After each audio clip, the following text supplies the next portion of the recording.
नमस्कार मित्रों। पिछले वीडियो में हमने यह समझा था कि कोई टाइप 2 डायबिटीज़ का न्यूली डिटेक्टेड केस यदि मॉडरेट लेवल ऑफ हाइपरग्लाइसीमिया के साथ दिखाने आए, तो हम उसके लिए किस प्रकार से एंटी डायबिटिक एजेंट्स का चयन करेंगे। आइए इसी में कुछ और केसेस के विषय में हम लोग सीखते हैं, समझते हैं कि किस प्रकार से जो क्लिनिकली अगर क्लिनिकल प्रेजेंटेशन हमारे किसी रोगी का डिफरेंट हो, तो इस प्रकार से कैसे हमको एक अलग प्रकार की treatment mode of regime treatment regime को सिलेक्ट करने में सहायक होता है। इसको भी हम लोग कुछ क्लिनिकल केसेस की सहायता से ही समझते हैं। एक 64 ईयर ओल्ड फीमेल जो कि जिनका वजन काफी अधिक है, सीवियर ओबेसिटी, बीएमआई 36, याद करिए बीएमआई 23.5 तक नॉर्मल ये रहता है, 23.5 से 25 तक ओवरवेट, 25 से 30 तक ओबीज और मोर देन 30 सीवियरली ओबीज। तो बीएमआई मोर देन 36 जो इनका है, ये सीवियर ओबेसिटी की कैटेगरी में आती है, रिसेंटली डिटेक्टेड डायबिटिक, और इनका हाइपरग्लाइसीमिया भी काफी सिग्निफिकेंट है, 217 फास्टिंग, 285 पोस्ट पैंडियल, 8.9 HbA1c। तो इस प्रकार से elderly female, severely obese, recently detected diabetes with moderate level of hyperglycaemia के साथ दिखाने आई हैं। तो अब यहाँ पर हमारा आपसे प्रश्न है कि जो अभी तक आप देखते समझते आए हैं, यदि यह केस आपके पास आए और आपको इनको ट्रीटमेंट आपको आरंभ करना हो, तो आप इनमें से किन दवाओं का चयन करेंगे। यह तो हम लोग पहले समझ चुके हैं कि मॉडरेट लेवल ऑफ हाइपरग्लाइसीमिया में हमें डुअल थेरेपी पे जाना होगा, क्योंकि मोनोथेरेपी से शायद हम जो पर्याप्त हमारा लक्ष्य है उसको हम प्राप्त ना कर सकें। तो डुअल थेरेपी में एक ड्रग तो जब तक पेशेंट टॉलरेट कर सकता है, पहली ड्रग प्राइमरी ड्रग तो मेटफॉर्मिन ही होगी, और उसके साथ में हम किसी एक एजेंट को हम और ऐड करेंगे। तो वह एजेंट आपके अनुसार क्या होना चाहिए? कोई सल्फोनिलूरिया, DPP4 इनहिबिटर, SGLT2 इनहिबिटर, ग्लिटोजोन, या आप देख रहे हैं काफी ज्यादा शुगर है, ग्लूकोज लेवल है, तो आप ट्रिपल ड्रग थेरेपी पे जाना चाहेंगे, या हो सकता है आप कहें इतने हाई लेवल पे हम इंसुलिन शुरू कर लेते हैं। तो अब इनमें से आप चयन कीजिए कि आप इसको ट्रीटमेंट क्या देते, और फिर हम लोग इसको आगे डिस्कस करते हैं। देखिए, ये तो हम लोगों ने बात की थी कि 64 ईयर ओल्ड मेल फीमेल में जिनकी एज ज़्यादा है, हम हाइपोग्लाइसीमिया को हमें बचाने का प्रयास करना चाहिए, जिससे कि एज के साथ में हाइपोग्लाइसीमिया कुछ कोरोनरी सिम्टम्स या कोई सेरेब्रल सिम्टम्स उत्पन्न ना करे। रिसेंटली डिटेक्टेड डायबिटिक्स में इंसुलिन सेंसिटिविटी अच्छी होती है, सभी दवाएं अच्छी तरह से काम कर सकती हैं। सीवियर ओबेसिटी के साथ यदि कोई आ रहा है, तो हमारा एक लक्ष्य यह भी होना चाहिए कि वेट गेन कराने वाली तो कोई दवा हमको बिल्कुल नहीं देनी जो कि फर्दर वेट गेन कराए, लेकिन हमें ऐसी दवा यदि हमारे पास कोई हो जो वेट लॉस में मदद करे, तो वह बहुत अच्छा होगा, सोने पे सुहागा। वो ग्लाइसेमिक कंट्रोल में भी बेहतर रहेगी और वेट कंट्रोल कराने में भी मदद करेगी। Moderately severe level of hyperglycaemia है तो डेफिनेटली हमको डुअल ड्रग थेरेपी या कभी कभी ट्रिपल ड्रग थेरेपी से भी आरंभ करना पड़ता है। तो इन जो फैक्टर्स को ध्यान में रखते हुए हम लोग आगे बढ़ते हैं। अमेरिकन डायबिटीज एसोसिएशन के अनुसार फर्स्ट लाइन ऑफ ड्रग तो मेटफॉर्मिन ही है। सेकेंड लाइन एजेंट में जो 3 ग्रुप्स बनाए हैं, पहला ग्रुप है हाइपोग्लाइसीमिया अवॉइड करें, दूसरा ग्रुप है यदि हमें वेट गेन रोककर वेट लॉस में हेल्प लेनी है तो क्या करें। हाइपोग्लाइसीमिया अवॉइड करने वाली मेडिसिन हम लोग डिस्कस कर चुके हैं। GLP-1 रिसेप्टर एनालॉग इंजेक्टेबल होते हैं, हम लोग बात के लिए छोड़ देते हैं। Oral drugs, DPP4 inhibitors, SGLT2 inhibitors और थायरोलिडिन डायोन्स यानी पायोग्लिविडोन। सल्फोनिलूरिया हम इसमें नहीं लेते क्योंकि उनसे हाइपोग्लाइसीमिया की संभावना ज्यादा होती है। तो यदि किसी व्यक्ति में हाइपोग्लाइसीमिया अवॉइड करना है, तब हम इन तीनों दवाओं का चयन कर सकते हैं। साथ ही यदि किसी व्यक्ति में हमें वेट गेन से बचना है, हमें वेट लॉस को प्रमोट करना है, तो ऐसे केसेस में हमारे सामने 2 ऑप्शंस आते हैं। एक तो GLP-1 रिसेप्टर एनालॉग, जो कि वेट लॉस के लिए बहुत ही अच्छी दवाएं हैं, परंतु इंजेक्टेबल है। इंजेक्टेबल ड्रग्स को हम लोग बाद में डिस्कस करेंगे, इसलिए हम इस पर नहीं आ रहे हैं अभी। जो हमारे पास ओरल एजेंट है, SGLT2 इनहिबिटर्स, जो वेट गेन रोक के वेट लॉस कराने में भी हेल्प करते हैं। तो इस प्रकार से हमारे पास हाइपोग्लाइसीमिया बचाने में भी SGLT2 इनहिबिटर मदद करता है और वेट लॉस कराने में भी। ये हम लोग पहले ही डिस्कस कर चुके हैं कि एस रिकमेंडेशंस जो हैं American association of clinical endocrinologist की, वो कहती हैं कि यदि HbA1c लेवल प्रेजेंटेशन के समय 7.5 से 9% के बीच हो तो हम लोगों को सीधे सीधे डुअल ड्रग थेरेपी पे जाना चाहिए, जिसमें एक दवा मेटफॉर्मिन हो और दूसरी इन दवाओं में से कोई सी एक। तो अब यहाँ पे हम लोग इस गाइडलाइन के अनुसार यहाँ पे डुअल ड्रग थेरेपी जो सेलेक्ट कर रहे हैं वो है एक तो मेटफॉर्मिन, जिसको हम लोग सस्टेन रिलीज फॉर्मुलेशन में और स्लोली इंक्रीजिंग डोज में देंगे जिससे गैस्ट्रिक अपसेट बाउल अपसेट ना हो, और दूसरे SGLT2 इनहिबिटर्स। क्यों? क्योंकि इसके दो एडवांटेज हमको यहाँ मिल रहे हैं, एक हाइपोग्लाइसीमिया नहीं कराता, दूसरा सीवियर ओबेसिटी के साथ वेट लॉस में भी मदद करता है। परंतु कोई भी चीज, कोई भी मेडिसिन किसी साइड इफेक्ट से रहित नहीं है। इसके साथ भी हमको ध्यान यह रखना है कि ग्लाइकोस्यूरिया कराती है। ग्लाइकोस्यूरिया के कारण से जो ग्लूकोज यूरिन में पास होगा वह जेनाइटल्स पे जो लगा रहेगा वहां पे फंगल इन्फेक्शन के चांसेस और बैक्टीरियल इन्फेक्शन के चांसेस भी बढ़ा सकता है। तो इसलिए हमें जेनेटो यूरिनरी हाइजीन का इस दवा को देते हुए विशेष रूप से ध्यान रखना होगा। मेटफॉर्मिन देते हुए बाउल अपसेट को ध्यान रखें, SGLT2 इनहिबिटर्स देते हुए हमेशा पर्सनल हाइजीन का ध्यान रखें जिससे उनके कॉम्प्लिकेशंस ना हो। तो आइए देखते हैं इन महिला को हम लोगों ने ट्रीटमेंट किस प्रकार से आरंभ किया। यह जब आई थी 217 to 85 इनका ग्लूकोज लेवल था। इनको metformin 500 milligram twice a day doses में आरंभ किया गया सस्टेन रिलीज फॉर्मुलेशन में, जिससे गैस्ट्रिक अपसेट कम से कम हो, और साथ में एक रेमोग्लिफ्लोजिन जो SGLT2 इनहिबिटर है उसको स्टार्ट किया गया 100 milligram twice a day doses में। अब यहाँ पे भी हमारे पास अनेक प्रकार के SGLT2 इनहिबिटर्स हैं, जिसमें हमने रेमोग्लिफ्लोजिन का चयन किया है, शायद इसलिए क्योंकि भारतीय परिवेश में कॉस्ट एक बहुत बड़ा, इकोनॉमी एक बहुत बड़ा फैक्टर है, और ये हमारे पास उपलब्ध सभी SGLT2 इनहिबिटर्स में सबसे इकोनॉमिकल एजेंट है।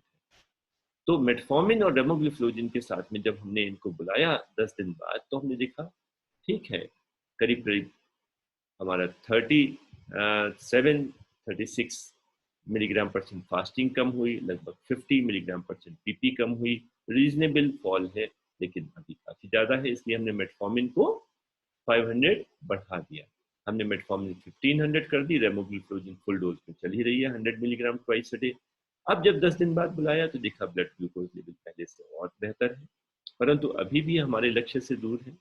100 और 140 नॉर्मल होता है। हमने मेटफॉर्मिन की डोजेस को और बढ़ा दिया 2000 1000 milligram morning sustain release after breakfast, 1000 milligram evening after dinner sustain release. और जब इस पर 10 दिन बाद हमने पेशेंट को बुलाया तो हमने क्या देखा, ब्लड ग्लूकोज लेवल और फॉल किए, परंतु अभी भी हमारे लक्ष्य से दूर है। परंतु हम ये जान चुके हैं कि कुछ मेडिसिन धीरे धीरे अपना असर बढ़ाती हैं, और कभी कभी लाइफस्टाइल मॉडिफिकेशन का भी असर धीरे धीरे उत्पन्न होता है। तो हर केस में हमको बहुत जल्दबाजी करने की आवश्यकता नहीं है। यहाँ पर 1 महीने बाद ये निष्कर्ष निकाला गया कि ब्लड ग्लूकोज लेवल अभी हाई तो अवश्य है, लेकिन फिर भी हम लोग अभी इनको सेम ट्रीटमेंट पे चलने देते हैं और देखते हैं क्या होता है।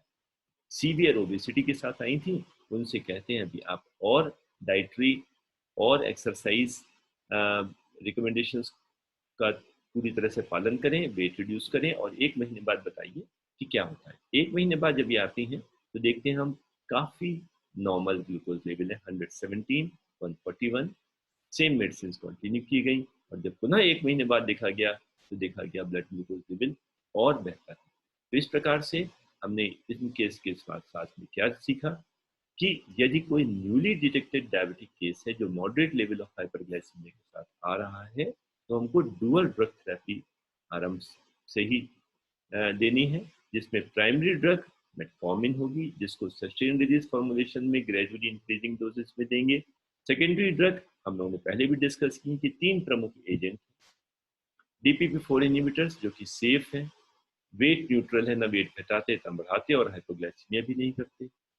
परंतु हम यहाँ पे चाहते हैं कोई एजेंट ऐसा हो जो कि वेट घटाने वाला मिल जाए हमको, तो SGLT2 इनहिबिटर्स हैं जो हाइपोग्लाइसीमिया नहीं करते, लेकिन वेट लॉस में को प्रमोट करते हैं।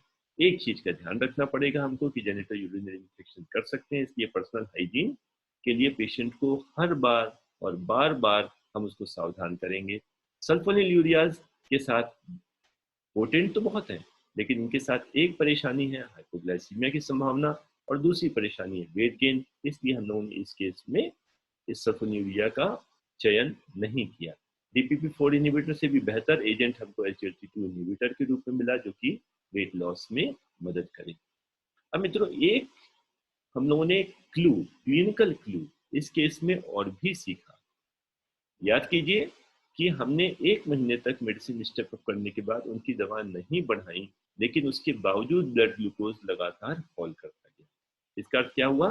जैसे जैसे हम हाइपरग्लाइसीमिया को सामान्य बनाते हैं, इंसुलिन रेजिस्टेंस भी कम होता है, इंसुलिन सेंसिटिविटी भी और बढ़ जाती है, और उनसे भी बड़ी चीज, जो ग्लूकोज लेवल कम आने से जो ग्लूकोटॉक्सिसिटी है, मतलब glucose level pancreatic beta cells के लिए भी टॉक्सिक हो रहा है, पैंक्रियाटिक बीटा सेल्स को भी सप्रेस कर रहा है, वह कम हो जाती है, जिसके कारण से इंसुलिन सिक्रीशन रेट भी बढ़ जाता है। तो इंसुलिन सिक्रीशन भी बढ़ता है, सेंसिटिविटी भी बढ़ती है, इसलिए समय के साथ साथ कुछ पेशेंट्स और बेहतर ग्लाइसेमिक कंट्रोल को पा लेते हैं। आइए एक दूसरा इसी प्रकार का केस भी हम लोग साथ में डिस्कस करते हैं।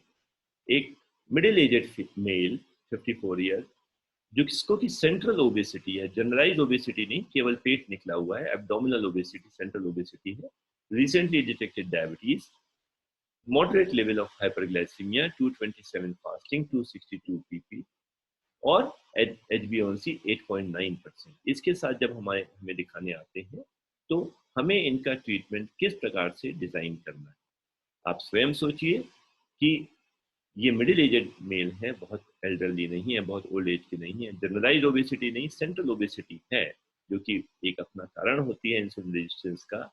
उसके साथ में आप मेटफॉर्मिन के साथ, ये तो डेफिनेट है कि आप डुअल ड्रग थेरेपी देंगे, लेकिन डुअल ड्रग थेरेपी में प्राइमरी ड्रग मेटफॉर्मिन के साथ आप दूसरा कौन सा एजेंट जोड़ना चाहिए, यहाँ पे हम लोग पहले भी डिस्कस कर चुके हैं, इसलिए हम सीधे ऑप्शंस जो हमने सेलेक्ट किए उन पे जाते हैं, मेटफॉर्मिन और DPP-4 इनहिबिटर। क्योंकि सेंट्रल ओबेसिटी है, ठीक है, वेट लॉस यहाँ पे भी कराने के लिए SGLT2 इनहिबिटर्स का हम चयन कर सकते थे, लेकिन सेफ और इफेक्टिव ड्रग DPP-4 इनहिबिटर्स को हमने चुना, और देखते हैं DPP-4 इनहिबिटर्स से इनका ट्रीटमेंट किस प्रकार से किया जा सका। प्री ट्रीटमेंट इनकी ग्लूकोज लेवल 227 और 262 मिलीग्राम परसेंट थी। इनको metformin sustain release 500 milligram morning and 500 milligram evening after breakfast after dinner आरंभ की, और DPP-4 इनहिबिटर्स में से एक DPP-4 इनहिबिटर जो कि फर्स्ट DPP-4 इनहिबिटर था, सिटाइलिप्टिन, वह आरंभ किया गया 100 मिलीग्राम पर डे की डोज में। जब हमने 10 दिन बाद बुलाया तो ब्लड ग्लूकोज लेवल में बहुत अच्छा फॉल है, 50 लगभग फास्टिंग में और 60 लगभग पीपी में। इतना अच्छा फॉल के साथ हमने सोचा कि हम इस ड्रग को थोड़ा और स्टेप अप करते हैं, मेटफॉर्मिन को बढ़ाते हैं और सेम सिटाग्लिप्टिन चलने देते हैं। परंतु पेशेंट ने कहा, डॉक्टर साहब ये दवा महंगी बहुत और हम शायद इसको अफोर्ड नहीं कर पाएंगे, तो हमारी स्थिति को देखते हुए आप कुछ दवा ऐसी दीजिए जो कि थोड़ा इकोनॉमिकल। अब यह बहुत बड़ा फैक्टर है हमारे भारतीय परिवेश में, क्योंकि हमारे यहाँ अधिकांश रोगियों को ट्रीटमेंट का खर्चा स्वयं वहन करना पड़ता है। उनके पास इंश्योरेंस नहीं है, उनके पास गवर्नमेंट सपोर्ट नहीं है, तो जिसके कारण से जब उसको स्वयं वहन करना है, उसको अपने घर का बजट देखना है, तो हमें उसकी इकोनॉमिकल स्टेटस को ध्यान में रखते हुए दवाओं का चयन भी उसके अनुसार ही करना चाहिए।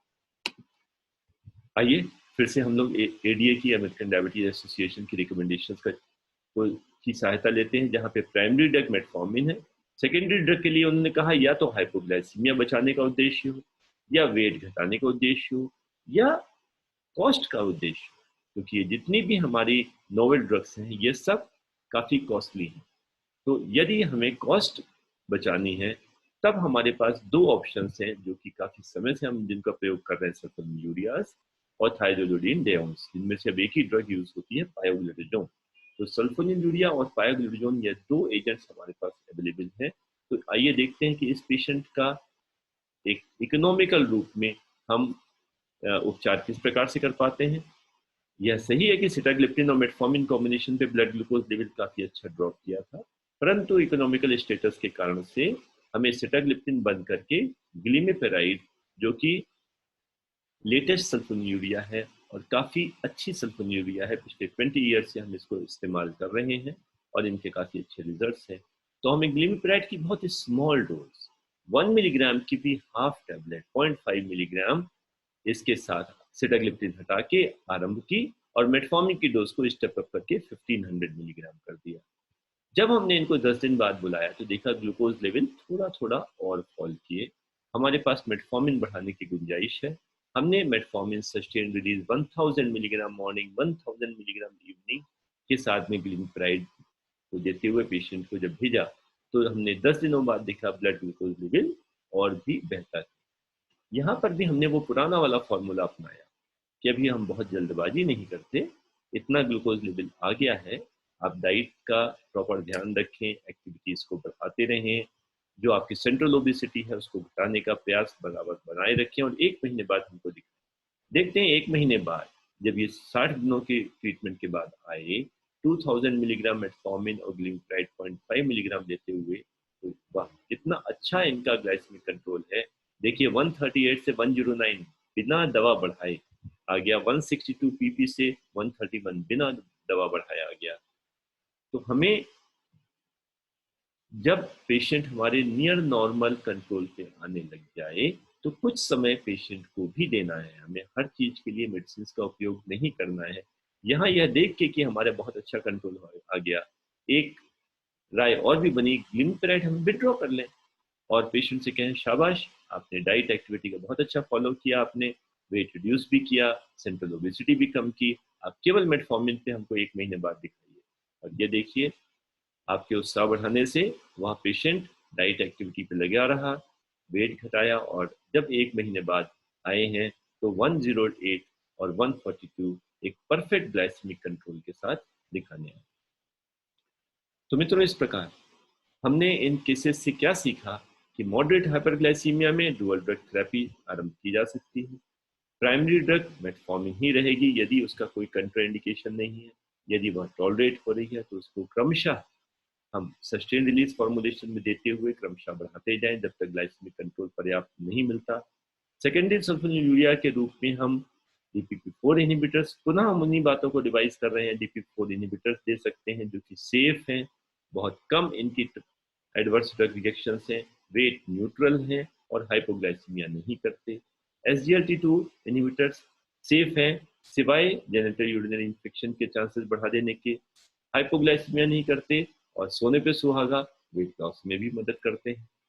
सल्फोनिलूरियाज जो बहुत पोटेंट दवा है, हाइपोग्लाइसीमिया की संभावना जरूर बढ़ा देते हैं, यह इनका एक मुख्य जो हमारा एक लिमिटिंग फैक्टर हो जाता है। वेट गेन कराने की टेंडेंसी रहते हैं, परंतु एक इनका बहुत बड़ा लाभ भी है, हम लोग सल्फोनिलूरियाज को 50 वर्षों से इस्तेमाल कर रहे हैं। ग्लिमिपेराइड जो कि थर्ड जनरेशन लेटेस्ट सल्फोनिलूरिया उसको भी 20 वर्षों से इस्तेमाल कर रहे हैं, तो हमारे पास इनका बहुत बड़ा अनुभव है। DPP-4 का इनहिबिटर्स का अनुभव हमारे पास करीब 10 वर्षों का है। SGLT2 इनहिबिटर्स का अनुभव हमारे पास 4-5 वर्षों का है, लेकिन सल्फोनिलूरियाज का 20 से 50 वर्षों का अनुभव है। हम इनके बारे में भली भांति जानते हैं और ये इकोनॉमिकल है, तो इसलिए जहाँ आवश्यकता इनकी हो इनका चयन करके हम अपने पेशेंट को बहुत अच्छे कंट्रोल में ला सकते हैं। एक बात तथ्य जो हम लोगों ने जाना इस केस में भी कि ग्लाइसेमिक कंट्रोल समय के साथ साथ हमारे लाइफस्टाइल मॉडिफिकेशन से हमारी मेडिसिन का इफेक्ट क्रमशः कुछ दवाओं का जैसे DPP-4 इनहिबिटर्स का समय के साथ बढ़ता है उससे, और जो ग्लूकोटॉक्सिसिटी कम होने से जो इंसुलिन सिक्रीशन इंप्रूव होता है उससे, इन 3 कारणों से क्रमशः हमारा ग्लाइसेमिक कंट्रोल और बेहतर भी होता जाता है। तो इस प्रकार जब हम अपने लक्ष्य के समीप जैसे जैसे आते जा रहे हो, हमें बहुत एग्रेसिवनेस की वहाँ जरूरत नहीं है, हमें कुछ समय पेशेंट को कुछ समय हमें दवाओं को भी देना है, अन्यथा वह पेशेंट कुछ समय बाद हाइपोग्लाइसीमिया में परेशानियों के साथ आपके पास आएगा, फिर शायद आपको लगेगा काश मैंने ऐसे ना किया। धन्यवाद।